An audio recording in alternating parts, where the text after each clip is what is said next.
A Youtubian is a so-called conscious person, I would say fake woker, who sits around making videos talking about random stuff that they believe is relevant to the world of black people. But they don't do anything outside of YouTube of significance to try to impact the problems that they talk about on YouTube. I really believe, I tell people all the time, ask these Negroes for their community resume.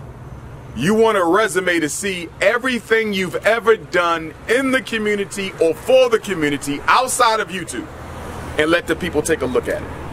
And I promise you that I don't think most of them can even fill up a half of a page.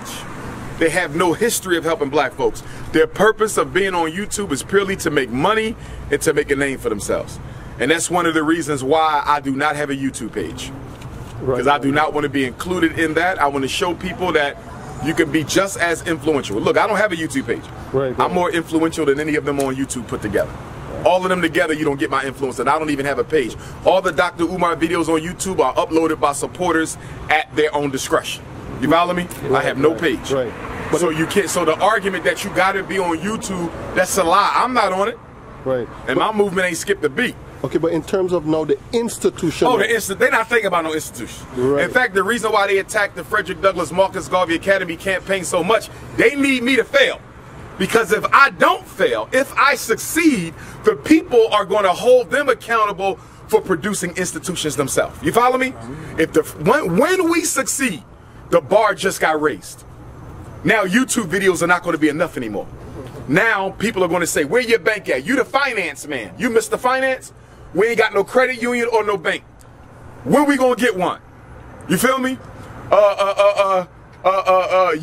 Mr. Medicine and you Mr. Herbal Healing? Okay, where the community clinic at? You feel me? The people are automatically going to hold everybody else accountable once we win. Now, I will say this. When we win, there will be a positive ripple effect, and I'm going to tell you what it is. As y'all can see, they don't like me winning right now. Once I get to school, it's a wrap. I think that is going to motivate them to want to build their own institutions. Because the only thing they hate more than hearing my name is hearing he's the only one with an institution. That will kill them. They're not going to, you follow me? So they're going to start trying to build things because they don't want it to be said that Dr. Umar is the only one out of y'all who's serious enough to build an institution for the people. So I do think when we open, they're going to scramble. And everybody, I think FDMG is going to be the catalyst for an institution building revolution in the conscious community. I've been seeing people also trying to make schools and maybe make some little institutions. What's the difference though? Because people seem to think, oh, but I got a school. No, you got a home school. You got a home school. What would be the difference? They got a home school. What is the difference though between yours and theirs that they have? Absolutely. Great question. Good question, yeah, man. Okay.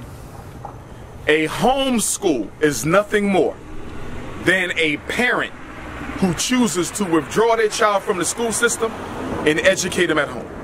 There's very little structure statewide. In other words, the state is going to look for some semblance of a curriculum. They're going to look for some semblance of instruction. You follow what I'm saying? But it's nothing systematic as what they would expect from a school. So when somebody tells, a lot of these guys are running around saying they got schools. No, they don't. They have home schools. A home school is not a real school. It is simply learning at home. That's it. And so what a lot of these guys do is they will rent a building and take kids who they're homeschooling into that building and say, I got a school. No, you don't. You have a homeschool operation that you're running inside of a building that looks like a school, and you're passing it off like it's a real school. No, no, no. You are a homeschooler. Remember, a homeschooler don't need no special licenses. A homeschooler don't need no special certificates. You just got to go down to the local school board, fill out some paperwork to let them know you homeschooler. And what the parent does is you declare that your child is homeschooling. And then I hire Ross to educate my child on my behalf. And I want to say this. Nothing wrong with that. Right. I don't see anything wrong with a brother saying, I want all y'all to go get your children homeschooled by the school district, fill out the papers, and then bring them to me, and I'm going to charge you $300 a month to homeschool your child. I ain't got no problem with it. But that is not a real school. A real school is when the state approves you to promote children from grade to grade and to graduate them according to the state standards for a high school graduate in that state. You follow what I'm saying? Right. That is not a homeschool. Right. A homeschool is an unguided, largely uncontrolled, and unsystemic method that a parent has the right to use if they don't want the child going through the regular public school system. Right. So you need an official institution. An official institution. That is nationwide. That is designated by your state as a school. Which is why if you look at a lot of these guys who say they got schools, they never call them schools. Look at what they call them. They'll call them institutions, programs, homeschools. Look at the words. Because when you say this is a school, that's a formal word. You follow me? If you have a real school, show me on the State Department website. State Department for your state. Your school on the State Department. Because every independent school, every private school is listed. They're not on there. Because they're not real schools. They are homeschool operations masquerading as real schools. What's about this charter school? A charter school is a public school. It is an alternative public school created by people in the community who think they can educate the kids better than the public school. And what the state says is if you have an idea to educate the kids better than you, we will grant you a charter to do that. And we will send those kids to your school, and the money that they got from the public school will go with them to your charter school. But there's some conditions. You still got to have special ed. You still got to follow the state grade level expectations, right? You still got to follow anything else the state. If you want gay instruction or LGBT, you got to do all that, right? Because it's still a public school. But they're going to give you the freedom to change and modify things to your liking because you believe that's going to produce a better result. They're going to give you 3 to 5 years to do that, Ross. And then they're going to come back and look at your test scores. And if them test scores ain't higher than what they was in the public school, they're going to put you on probation, corrective action. And then they're going to give you like 2 more years. And if them test scores don't go up, guess what they do? Take your charter back. Right. You see that? Side. The charter school was a deviation from community control of the public schools movement that we had back in the 60s and 70s that we should have never gave up. If you go back to the 60s and 70s, we were fighting for what? Control of the schools in our community. Then the charter schools came in 1990, and greedy Negroes gave up community control for a charter school. Why did they give up community control of the schools for charter schools? Because charter schools gave them an opportunity to pay themselves a good salary. See, if I start a charter school, I can make myself the CEO, Ross. You my principal, he the dean, he the vice principal who creeping up on us, right?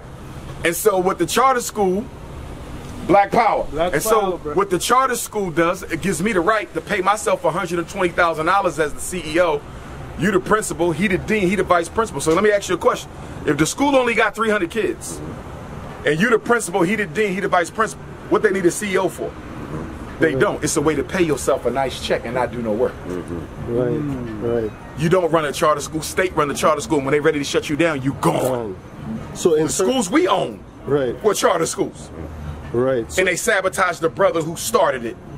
Shut him down after he spent $15 million building those 4 buildings. FDMG is a $15 million project and it's only 11 years old. They sabotaged him, said financial mismanagement, and took his charter. If that never happened, we wouldn't be there. But in terms of your school now, it wouldn't be independent.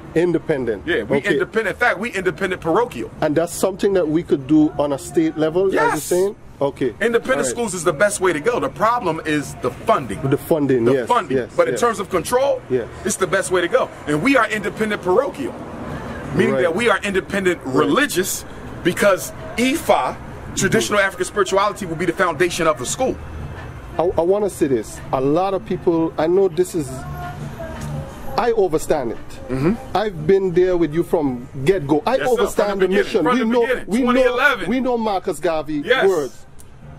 But people don't realize that every great institution or, school or whatever started somewhere. Yes. It may have took years to establish themselves. Look at Tuskegee. They struggled. Booker T. Washington struggled, but look what it became. And probably the greatest agricultural and mechanical and I college feel sometimes we as our black people don't get it, because I was in Philly the other day and I went to Penn State, the hospital. It's a university hospital, child hospital, and I was so amazed. This thing is big. I was like, what are we doing? Yeah. Here's Dr. Umar trying to establish a little institution that could create a precedence for the whole nation. And the reason they're fighting me is for 3 reasons. Number 1, black people do not want to be responsible or accountable for their own destiny. Stop trying to make me use my money to build schools and banks. I want to use my money for hair and sneaks and vacations and cars and Christmas. So they're fighting against me. It ain't about me though, Ross. I'm just the symbol. They're fighting against their own hatred for black responsibility and accountability. You follow that? Black people don't want to be responsible for building for themselves. We want to beg the white man and complain to the white man while we waste billions of dollars. Look at what we spend. $2 billion on Air Jordan. $4 billion on alcohol, $800 million on chicken, turkey, beef, and pork, $3 billion on video games, $30 billion on hair and beauty. You see that? But y'all don't want to support a school. And this December, guess what? How much billions they're going to be spending again? Absolutely. This whole holiday December. That's number 1. Dr. Umar is going to try to make us be responsible for our own liberation that we don't want to finance. Number 2, Dr. Umar wants to hold me accountable for not donating to the school. So they don't want to donate to the school, so they gotta attack the school to justify why they not giving no money to it. You feel me? I know what you're doing is right, young brother, but I don't want to give you no money for that. So I'm going to attack you to justify why I'm not giving you no money. That's number 2. And number 3, once the school is up and running, people who don't like me have to build institutions now, because a YouTube page doesn't compare to a school.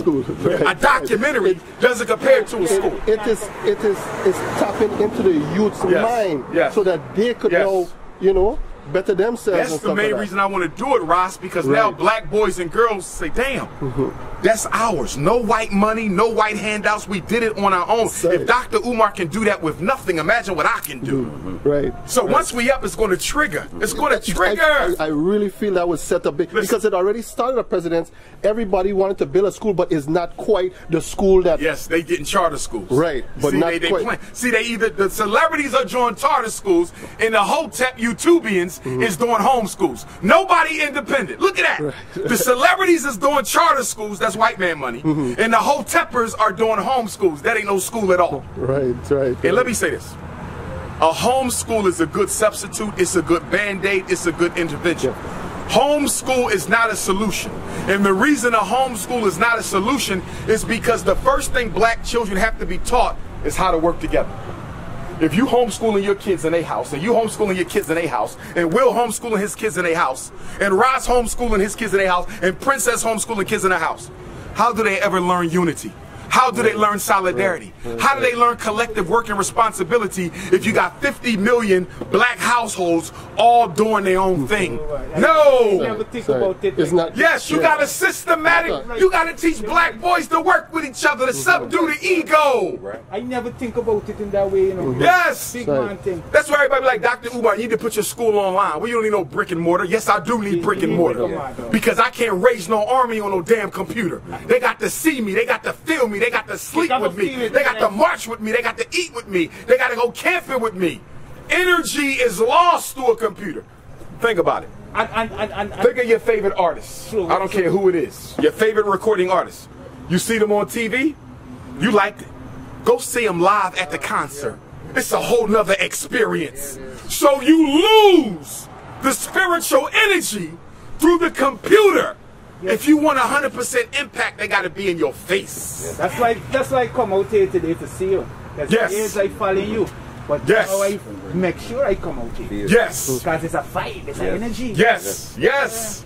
What I got to do with black boys, I got to do it in their face. I got to get in their face. I got to tell them they got. I can't do that to no damn laptop. You're right. It's a difference with the vibration, the frequency. The spirit! The spirit! I don't really like to always address, I don't like to focus on it, but I just want to address it. Right. As far as, you know, I see a lot of people I ain't saying I'm trying to focus on the negative. Yes. We don't talk about positive, but I'm just saying like people like to make videos and maybe snippets of things that you say and edit and you know, here's my thing about that. The whole TikTok. But this is all a Youtubian type of thing that you're talking about. Snapchat, TikTok, YouTube, no context, all these coons. Here's my thing. It's a double-edged sword. Like I told Charlemagne on the Breakfast Club. Part of it, I understand. It helps get my message out. If somebody TikToking me to 50,000 kids, and they gonna share that to another 50,000 kids, somebody gonna go back and see who this guy really is, that everybody using his voice. Right. So I appreciate the marketing value of the TikTok thing. But on the other side, it's dangerous because you are making light of, trivializing, and you're trying to make laughter out of a movement that is extremely serious. See, we're fighting for the liberation of our children, the salvation of our families. It's not a joke. So although I can appreciate the marketing value, I think the loss of it that comes from people putting a comical slant on my work significantly outweighs the small marketing value we may get from it. I would rather it not happen. I get videos every day. People send them. Even the white kids that's using my voice. Right. Serious. I'm like, somebody sent me a video with the white girl talking about something. I can understand, overstand, and understand. Like, what kind of shit is snow bunny shit? What is this? You feel me? So, in terms of us with Africa now, because a lot of us don't understand that we have to build a connection with Africa because Africa is the, you know. Yes, if they are able to depopulate Africa, which they trying, I don't know if it's possible, only God knows. But if they are successful at least controlling the birth rate in Africa, it will be so easy for them to terminate all of us in the diaspora. Africa is the kingdom. It's the royal palace. If they take the kingdom, they can take any other territory. So we have to stay focused on what's going on in Africa. Some of us got to move back and fight from the other side. And if nothing else, we have to invest financially, economically, politically in Africa. The reason Africa is so enslaved to European financial interests is because African Americans and Africans in Europe are not doing what we should do to donate and contribute to Africa. If we are a $2 trillion people, why does any African nation got to borrow from the World Bank? Why does any African nation got to borrow from the World Bank, trilaterals? Why they got to borrow from the UN? Why they got to borrow from France, Belgium, US, and UK? China. They should be able to borrow China. They should be able to borrow directly from Black America. Our disorganization is part of Africa's devastation. And we have a tendency to look at Africa and say, what's going on with them? You is what's going on with them. The fact that you won't invest in Africa is causing them to depend on aliens for support. It is crippling all of our futures. There is no future for an African outside of Africa without Africa. It's impossible. The strength of the Chinese American comes from where? China. The strength of the East Indian American comes from where? India. The strength of the European Jew comes from where? Israel. So how are you going to have a strong American African without a strong Africa? And you got all these organizations running around talking about, I ain't from Africa, I'm a pretendian, I was already here.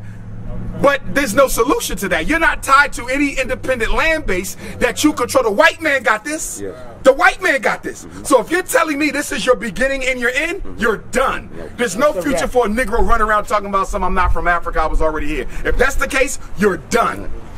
People who don't like you, so do you say I'm going to stop working with the black community because one Negro don't like me? It's foolish. Right, because there's a lot of Europeans who don't, French don't like the blacks and this don't like. But they still work together because it's about survival of the race. And that's why I go back to the most honorable Marcus Messiah Garvey, greatest black leader of the 20th century, who said if we put race first, not religion, not politics, not your fraternity, not your flag, not your nation. Put the race first. As long as you think about what's in the best interest of African people first, we will always win. It is race first. It is unify or die. It is liberation for everybody or liberation for nobody. No, sorry, I was saying to you about there is a lot of negative where, as I say, if Africa don't like the West and we don't like, we don't communicate well. But there is also a lot of good people, with Africans embracing the Caribbean, embracing African American, and we also embracing them. Africans in Africa who embrace us. You have those of us over here who embrace them. You got Africans in Europe, Canada, the UK, Australia, Asia, Caribbean who believe in international solidarity. Focus on the people who have a like mind as opposed to these distractors and haters. That's what we should be doing. Right. But anyway, Dr. Umar, peace and Pan-Africanism. It's the Prince of Pan-Africanism. We live West Palm Beach. Thank you to all my Florida supporters. Make sure y'all continue to donate. Get on your Cash App, $ FDMG School. I said $ FDMG School. Get on your PayPal, paypal.me/FDMG Academy. Mail in your check or money order payable to the FDMG Academy, P.O. Box 9634, Wilmington, Delaware, 19809. But most of all, I want to see everybody. Saturday, September the 10th, 2nd Annual FDMG Festival, 1st Annual Unapologetically African Awards is going down Saturday, September the 10th. Food, games, vendors, giveaways, performers, FDMG school tour, because we will be open and ready on September the 10th. Black Power. What's the next stop? My next stop is Washington, D.C. this Friday, December the 10th, Anacostia Arts Center, Minneapolis, Minnesota. Dr. King's natural birthday, which is Saturday, January the 15th, will be at the Minneapolis Convention Center. And then on Dr. King's celebrated holiday on Monday, the 17th of January, I will be in Scottsdale, Arizona, making my first return to the great black state of Arizona in like 6-7 years. And I got some other dates coming too. Black History Tour coming. Kwanzaa, I got to decide if I want to tour or do what I did last Kwanzaa, and that is do a seminar by live stream every night. So I'm working on that. Twitter and Instagram at Dr. Umar Johnson. Facebook, Dr. Umar Ifa Tunde. And if you need to reach me, 215-989-9858, 215-989-9858, drumarjohnson.com, drumarjohnson@yahoo.com. Say no to special ed and say hell no to ADHD.